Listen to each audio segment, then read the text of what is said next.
जय हिंद। Welcome back in my YouTube channel Niket Kumar English classes. जैसे कि आपको पता होगा ये ऑब्जेक्टिव का सेट 4 होगा और मैं ये बता देना चाहता हूँ कि इससे पहले सेट 1, 2, 3 अपलोड हो चुका है, तो आप उसे जल्दी से देख लें क्योंकि वो काफ़ी वीवीआई है। और मैं ये भी जो कराने वाला हूँ और आगे जो भी कराऊंगा वो एग्ज़ाम को पॉइंट ऑफ व्यू से काफ़ी इम्पोर्टेंट होने वाला है। और आप सभी से यही रिक्वेस्ट करूंगा कि प्लीज़ आप इसे बारीकी से 1 बाय 1 करके देखें, स्किप ना करें ये, क्योंकि यहाँ जो मैं बताने वाला हूँ वो काफ़ी वीवीआई होने वाला है, काफ़ी इम्पोर्टेंट है एग्जाम के पॉइंट ऑफ व्यू से। और ऑब्जेक्टिव की मैं बात करता हूँ, एग्जाम में जो ऑब्जेक्टिव आता है ग्रामर से तो आता ही आता है, लेकिन जब हम बुक का बात करते हैं, लिटरेचर का बात करते हैं, तो स्टोरी ऑफ इंग्लिश से मैक्सिमम क्वेश्चन पूछा जाता है। इसलिए मैंने स्टोरी ऑफ इंग्लिश से स्टार्ट किया और स्टोरी ऑफ इंग्लिश का सेट 1, सेट 2, सेट 3 अपलोड हो चुका है, आप लोग जा करके देख सकते हैं। और आज का जो अपना चैप्टर होगा वो बेसिकली होगा मॉडर्न इंग्लिश के ऊपर, that means modern English objective material को सबसे पहले डिस्कस करेंगे, देन आफ्टर अपना डिस्कस करेंगे मॉडर्न इंग्लिश ऑब्जेक्टिव क्वेश्चन को यहाँ पर हम लोग प्रैक्टिस करने वाले हैं। तो चलिए स्टार्ट करते हैं। तो सबसे पहला पॉइंट आपके स्क्रीन पर है और यहाँ पर देख सकते हैं, the English from 15th century till now is called modern English. That means हम लोग कह सकते हैं कि 15th सेंचुरी यानी कि 15वीं शताब्दी से लेकर के अभी तक जो इंग्लिश चल रहा है वो बेसिकली मॉडर्न इंग्लिश कहलाता है। और इसका हिंदी भी नीचे में दिया हुआ है, आप लोग पढ़ सकते हैं। 15वीं शताब्दी से लेकर अब तक की अंग्रेजी को मॉडर्न इंग्लिश कहा जाता है। चलिए दूसरा पॉइंट है, modern English is a single या स्टैंडर्ड यूनिफॉर्म लैंग्वेज। आपको ऑब्जेक्टिव क्वेश्चन में आ सकता है modern English is dash uniform language, तो जी हाँ, ये सिंगल यूनिफॉर्म लैंग्वेज है।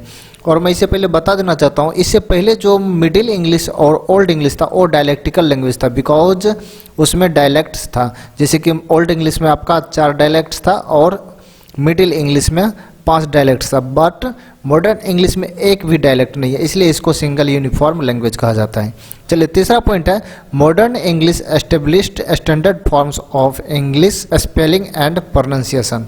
कहता मॉडर्न इंग्लिश जो है एस्टेब्लिश्ड हुआ स्टैंडर्ड फॉर्म में, खास करके स्पेलिंग और प्रोनाउंसिएशन के साथ। अब अगला पॉइंट आपके स्क्रीन पर है, लिखा है renaissance and the reformation had far reaching effects on the English language. Renaissance generated a new spirit of introspection. That means यहाँ जो Renaissance का मतलब होता है पुनर्जागरण।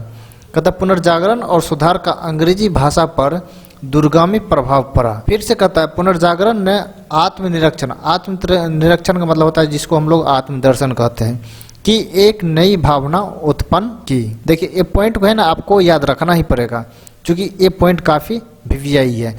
नेक्स्ट है, English absorbed words from almost 50 different languages including words from the language of Asia and Africa. कहता है एशिया और अफ्रीका के भाषा को शामिल करते हुए इंग्लिश ने लगभग ऑलमोस्ट यानी कि करीब करीब 50 डिफरेंट, कहता है कि 50 अलग अलग भाषाओं को शामिल किया, यानी कि अवशोषित किया। अब्जॉर्ब मतलब होता है अवशोषित करना, यहाँ पर अवशोषित किया। चलिए अगला पॉइंट चलते हैं।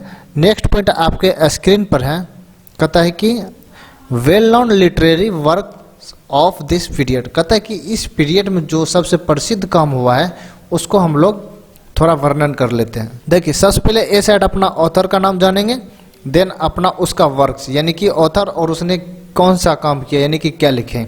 जैसे कि एडवर्ड स्पेंसर का बात करते हैं तो फेरी क्वीन को उन्होंने लिखा, उसका वर्क है फेरी क्वीन, काफ़ी वीवीआई है, एग्जाम में पूछा गया है। उसके बाद क्रिस्टोफर मार्लो का जो है वो है डॉक्टर फॉस्टस। उसके बाद फ्रांसिस बेकन, उन्होंने एसेज को लिखा है। उसके बाद बेन जॉनसन ने वॉल्फन को लिखा, वॉल्फन देखिए एग्जाम में पूछा गया है। उसके बाद शेक्सपियर, इसमें जो है एग्जाम में एक आएगा ही आएगा। देखिए एग्जाम में रहेगा किंग लेयर का लेखक कौन है, यानी कि किंग लेयर को किसने लिखा। तो ऑप्शन 4 रहेगा जिसमें से एक आपको विलियम शेक्सपियर दिया हुआ रहेगा तो उसको आपको टिक मारना है, या दिया हुआ रहेगा ओथेलो को किसने लिखा तो उसमें भी आपको विलियम शेक्सपियर ही लिखना है, या लिखा रहेगा मैकबेथ, उसमें भी विलियम शेक्सपियर को ही मारना है। और ये है द मर्चेंट ऑफ वेनिस, यानी कि द मर्चेंट ऑफ वेनिस वो भी विलियम शेक्सपियर ही लिखे हैं, यानी कि विलियम शेक्सपियर का इंग्लिश में बहुत ज़्यादा रोल है। नेक्स्ट पॉइंट है, during the 18th century also known as the Augustan as. कहता है 18वीं शताब्दी के दौरान अगस्टन युग के रूप में भी जाना जाता है। देखिए इसमें कुछ मिस्ट्री है, जब इसको हम लोग डिटेल्स में पढ़ेंगे तो इसके बारे में जानेंगे, यानी कि लॉन्ग क्वेश्चन में हम पढ़ेंगे। देन है the need of a dictionary and grammar was felt greatly during this period. कहता है कि इसी पीरियड में डिक्शनरी और ग्रामर को महसूस किया गया है। कहता है इस अवधि के दौरान एक शब्दकोश और व्याकरण की आवश्यकता बहुत महसूस की गई थी। कौन सी पीरियड में? तो यह मॉडर्न इंग्लिश पीरियड में। अब नेक्स्ट चलते हैं। नेक्स्ट पॉइंट है डॉक्टर सैमुअल जॉनसन पब्लिश्ड। कहता है सैमुअल जॉनसन ने प्रकाशित किया, क्या प्रकाशित किया? A dictionary of the English language.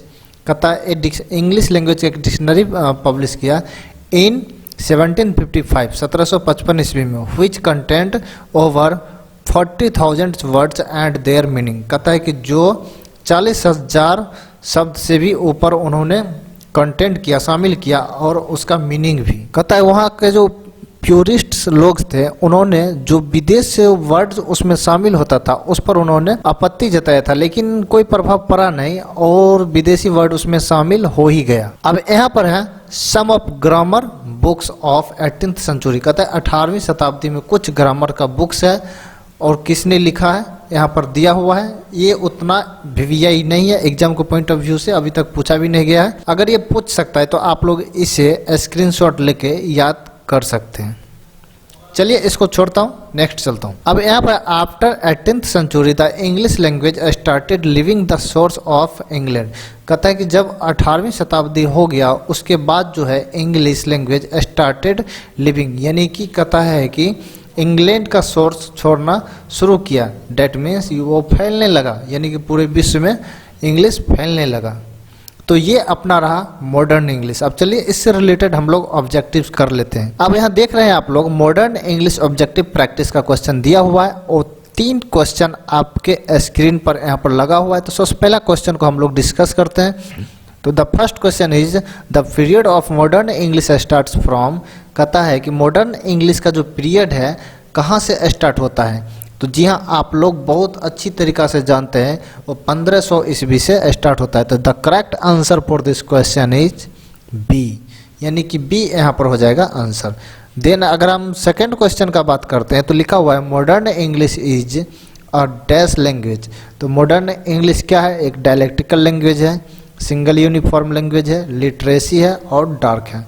तो जी हाँ, आप लोग जो सोच रहे हैं वही, क्योंकि मैंने अभी तुरंत बताया है मॉडर्न इंग्लिश डायलेक्टिकल लैंग्वेज नहीं होगा, क्योंकि डायलेक्टिकल लैंग्वेज ओल्ड इंग्लिश है, देन अपना मिडिल इंग्लिश है, but modern English is a single uniform language. So we can say that option B is the correct answer for this question. तो so single uniform is the correct answer for this question. अब तीसरा question का हम बात करते हैं। तो modern English established, कहता है मॉडर्न इंग्लिश स्थापित किया standard forms of English. English का स्टैंडर्ड फॉर्म, स्पेलिंग और क्या था? Writing, reading, speaking, pronunciation. जी हाँ, option D is the correct answer. यहाँ पर प्रोनाउंसिएशन हो जाएगा। चलिए नेक्स्ट पर चलते हैं। अब यहाँ देखिए 4 क्वेश्चन आपके पास फिर से 4 नंबर से क्वेश्चन आपके पास फिर से आया है। Renaissance generated a new spirit of dash dash. क्या जनरेट किया है? इक्वेरी, इंट्रोस्पेक्शन, सुपरस्टिशन, मोरलिटी। तो क्या हो जाएगा यहाँ पर? जी हाँ, ऑप्शन बी इंट्रोस्पेक्शन यहाँ पर हो जाएगा। उसके बाद है question number 5, the name of Augustan was given to the end of the early dash century. कहता कौन सा इसमें से सेंचुरी अगस्टन के नाम से जाने जाते थे, यानी कि अगस्टन एज उसको कहा जाता था। 17th, 18th, 19th, 20th। तो कौन सा हो जाएगा? जी हाँ, यहाँ पर हो जाएगा ऑप्शन बी, यानी कि 18th सेंचुरी। उसके बाद 6 नंबर का क्वेश्चन है the need of a dictionary and grammar was felt greatly during. कौन सा पीरियड में फेल्ट किया, महसूस किया गया डिक्शनरी और ग्रामर को? ओल्ड, मिडिल, मॉडर्न या अमेरिकन? तो जी हाँ, यहाँ पर मॉडर्न इंग्लिश होगा। So we can say that option C is the correct answer for this question. Now अब हम नेक्स्ट चलते हैं। अब यहाँ पर देखिए 7 नंबर से क्वेश्चन आपका है doctor Samuel Johnson published a dictionary of English languages in. कहता है डॉक्टर सैमुअल जॉनसन ने एक डिक्शनरी को पब्लिश किया है, डिक्शनरी ऑफ इंग्लिश लैंग्वेज। कब किया? 1745, 1755, 65 या 15? तो जी हाँ 1755 यहाँ पर हो जाएगा answer. Option B is the correct answer for this question. देखिए मैं यहाँ पर जल्दी जल्दी जवाब इसलिए दे रहा हूँ क्योंकि मैं इसको अभी तुरंत कराया। अगर आप वीडियो को बैक करके देखेंगे तो आपको ये सब का सब पॉइंट मिला और सब का सब एग्जाम में पूछा गया है और फ्रीक्वेंटली ये पूछा जाता है और पूछा जाएगा भी, ज़्यादा संभावना है, क्योंकि इससे ही तो क्वेश्चन बनता है। चलिए 8 नंबर का क्वेश्चन है, मॉडर्न इंग्लिश इज या एंड डैश लैंग्वेज। तो मॉडर्न इंग्लिश कौन सा लैंग्वेज था? तो जी हाँ सिंगल यूनिफॉर्म लैंग्वेज था, बट यहाँ सिंगल तो कहीं है नहीं। तो जी हाँ ब्रैकेट में मैंने लिखा हुआ था स्टैंडर्ड। तो so we can say that option A is the correct answer for this question. अब चलिए क्वेश्चन नंबर 9 का हो जाएगा, who is the writer of Faerie Queene. कौन सा था फेरी क्वीन का? Christopher Marlowe, Geoffrey Chaucer. जी ना जोफ्री चौसर तो होगा ना, ये तो मिडिल इंग्लिश का प्रसिद्ध थे। उसके बाद विलियम शेक्सपियर, एडमंड स्पेंसर। तो जी हाँ यहाँ पर हो जाएगा एडमंड स्पेंसर। तो option D is the correct answer for this question. अब नेक्स्ट क्वेश्चन का हम बात करते हैं, हु रोट वॉल्फॉन। कहता वॉल्फॉन को किसने लिखा? Edmund Spenser, sir Walter Scott, William Shakespeare, Ben Jonson. तो जी हाँ बेन जॉनसन ने लिखा था वॉल्फॉन को, आप लोग जानते हैं। तो जी हाँ मार दीजिए डी को।